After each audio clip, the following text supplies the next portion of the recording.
Cooking apa? Hi, this is Cooking Appa.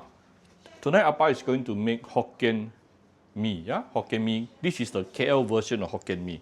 So of course you have some thick noodles. Yeah, this is, you can't really get it everywhere. You just most of the time I will get it from wet market. Okay, this is probably about 300-400 grams. Good for about 2 to 3 adults easily. Then you need some stocks. I'm using chicken stock today. You can use pork broth. Some veggie. Usually I will use cabbage. Then I have some marinated lean meat. This is marinated with some light soy sauce, Shaoxing wine, and cornstarch and a little oil to lock the meat juice inside. Yeah. Then I have some fish cake, some prawns. I always leave my tamale there. Yeah. Then I have some. This is minced garlic. And this is pork lard and pork crackling. Then let's take a look at the condiment I'm going to use. My Cooking Appa chicken stock powder, white pepper, light soy sauce, sweet dark soy sauce, and some salt. Right, so get ready a wok. Let me put in some pork lard. You can use vegetable oil, no problem. And let's heat up the oil. Once the oil is heated up, we can put in the saute the minced garlic. We put in the marinated meat. I think I'll probably put in the prawns and the fish cake towards later lah. Don't put in too early.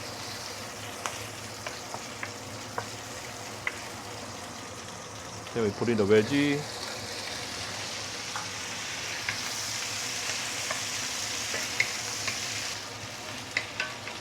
Once you start seeing the veggies started to soften a bit, you can actually put in the noodles.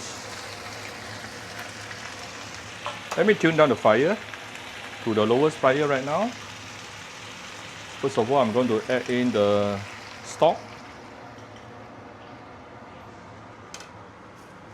And let's start giving it the seasoning. First of all, some fine salt.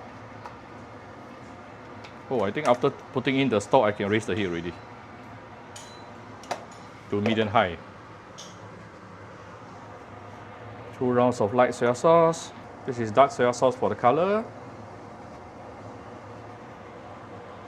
Hokkien noodle usually have some sweetened flavor, which is coming from the sweetened dark soy sauce. Some my Cooking Appa chicken stock powder, where you can get it from Shopee Malaysia or Shopee Singapore, or any Vietnamese restaurant throughout the whole Malaysia.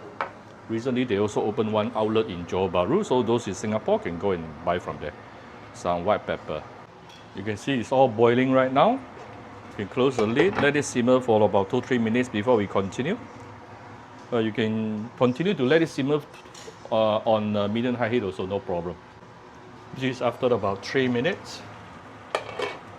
Whoa, very nice. Let me put in the fish cake and also prawns.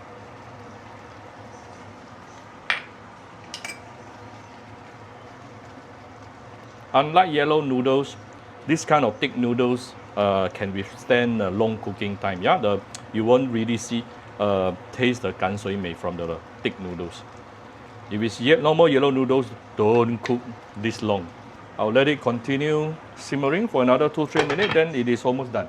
This is after another 3 minutes simmering under medium-high heat. I will let it cook for another 2-3 minutes. Just to let the sauce to really thicken up further.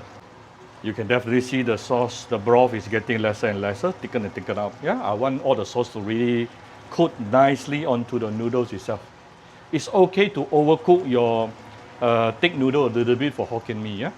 Alright, this is after another 2 minutes. You can see the sauce is getting more and more thickened up. I think good enough lah.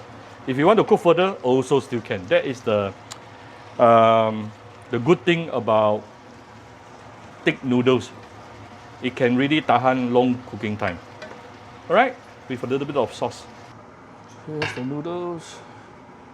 Wow, look at it, just nice. All the sauce has been nicely absorbed into the noodles itself. Really, really nice. Right, definitely not done yet. I have some pork crackling on top. Right, done. So I hope you like my very simple Hokkien mee at home. If you like my video, do share my video on Facebook to your friends. Come to Cooking Apa Facebook fan page to click like and follow button. Follow up on the Instagram and subscribe to Cooking Apa YouTube channel. Thank you very much. Bye bye.